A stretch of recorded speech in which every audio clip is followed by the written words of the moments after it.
নমস্কাৰ বন্ধু বান্ধৱীসকল ব্ৰেইনলক ইউটিউব চেনেলটোলৈ আপোনালোক সকলোকে স্বাগতম জনাইছো আপোনাৰ মোবাইলত নিশ্চয় ইন্টাৰনেট লাগি আছে আৰু সেয়ে আপুনি এই ভিডিওটো ইউটিউবত চাব পাৰিছে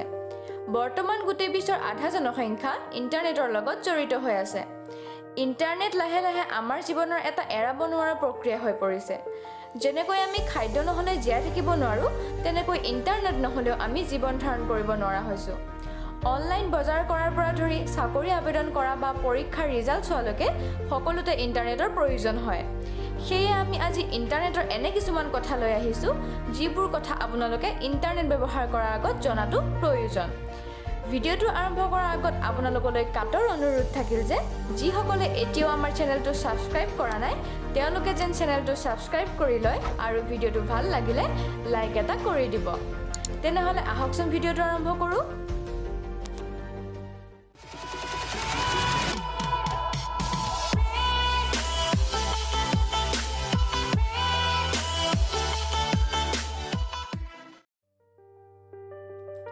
এক নম্বৰ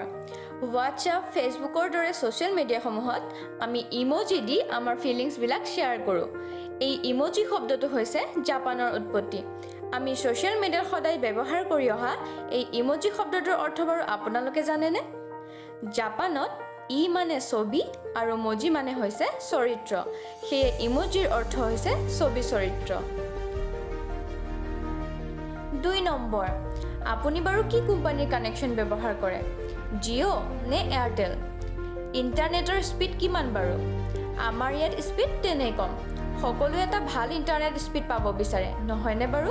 যাতে ইন্টাৰনেটৰ কামবিলাক সহজতে কৰিব পাৰে আমেৰিকাৰ স্পেচ এজেন্সি নাসাৰ ইন্টাৰনেট স্পীড কিমান আপুনি অনুমান কৰিব নোৱাৰিব ইয়াৰ স্পীড হৈছে 91 GB per second সেই বুলিয়ে নাসাই ফিল্ম ডাউনলোড কৰি নাথাকে বাৰু 3 নম্বৰ ইন্টাৰনেট আমাৰ জীৱনৰ এৰাব নোৱাৰা প্ৰক্ৰিয়া হৈ পৰিছে আপোনালোকে জানি আচৰিত হ'ব যে যিসকল লোকে ইন্টাৰনেটত বহুত সময় অতিবাহিত কৰে সেই সকল লোক বেজাৰ অকলশৰীয়া আৰু মানসিকভাৱে অস্থিৰ হোৱাৰ সম্ভাৱনা বেছি হোৱা দেখা যায় সেয়ে ইন্টাৰনেটত বেছি সময় কটোৱা ভাল নহয় 4 নম্বৰ আমি ইন্টাৰনেটত যি লাগে তাকে বিচাৰি উলিয়াব পাৰো আদিৰ পৰা অন্তলৈকে গুগলত লিখি দিলেই হ'ল বাকিবোৰ আপুনি সকলো ওলাই গৈ থাকে কিন্তু আচৰিত লগা কথা কি জানেনে গুগলত উপলব্ধ থকা তথ্যসমূহ গোটেই ইন্টাৰনেটৰ 0.03% হে মাত্ৰ বাকি ইন্টাৰনেটৰ ভাগটো ডিপ ৱেব নামে জনা যায় ডিপ ৱেবত আমি সহজতে সোমাব নোৱাৰো 5 নম্বৰ গোটেই বিশ্বত ভিডিও ষ্ট্ৰিমিং এপ বা ৱেবছাইট ভৰি আছে তেনেকৈ ভাৰততো যথেষ্ট ভিডিও ষ্ট্ৰিমিং এপ বা ৱেবছাইট আছে কিন্তু ভাৰতত ইউটিউব হৈছে 1 নম্বৰ ভিডিও ষ্ট্ৰিমিং সাৰ্ভিস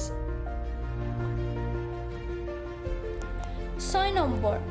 আমি ইন্টাৰনেট প্ৰায়বিলাক ডিভাইসতে ব্যৱহাৰ কৰিব পাৰো যেনে desktop laptop mobile gaming console ইত্যাদি ইয়াৰ উপৰিও আজিকালি গাড়ী বা বাইকতো ইন্টাৰনেট ব্যৱহাৰ হয় কিন্তু সকলোতকৈ বেছি ইন্টাৰনেট ব্যৱহাৰ হয় মোবাইলত বিশ্বৰ 80% ইন্টাৰনেটৰ ব্যৱহাৰ মোবাইলৰ দ্বাৰা হয় 7 নম্বৰ www.web.archive.org নামৰ এটা ৱেবছাইট আছে য'ত যিকোনো ৱেবছাইটৰ URL দি সেই ৱেবছাইটৰ অতীতত কেনেকুৱা ৰূপ আছিল চাব পাৰি যেনে আপুনি যদি ইউটিউবৰ পুৰণা ৰূপ চাব বিচাৰে তেনেহলে www.web.archive.org ত ইউটিউবৰ URL ভৰাই দিলেই হ'ল 8 নম্বৰ দক্ষিণ কোৰিয়াত এটা আইন বলবৎ কৰা হৈছে সেইটো হৈছে 16 বছৰৰ তলৰ ল'ৰা ছোৱালীয়ে ৰাতি 12 বজাৰ পৰা ৰাতিপুৱা 6 বজালৈ অনলাইন গেম খেলিব নোৱাৰিব এই সময়ছোৱাক শাটডাউন ল নাম দিয়া হৈছে 9 নম্বৰ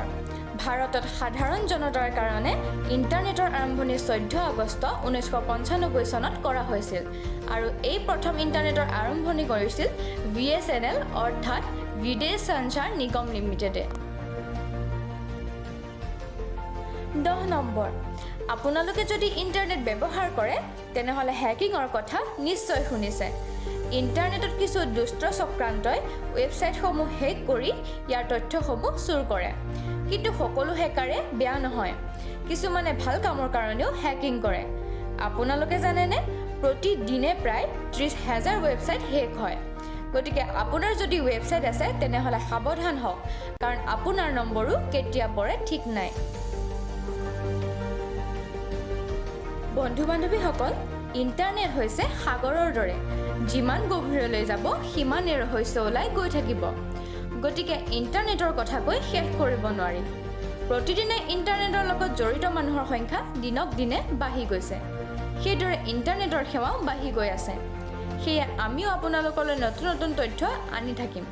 আপোনালোকে মাত্ৰ চেনেলটো ছাবস্ক্ৰাইব কৰি ৰাখক আৰু ভিডিঅ'বোৰ ভাল লাগিলে লাইক শ্বেয়াৰ কৰি দিবলৈও নাপাহৰিব। পুনৰ লগ পোৱাৰ আশাৰে আজিলৈ বিদায় লৈছোঁ। ধন্যবাদ।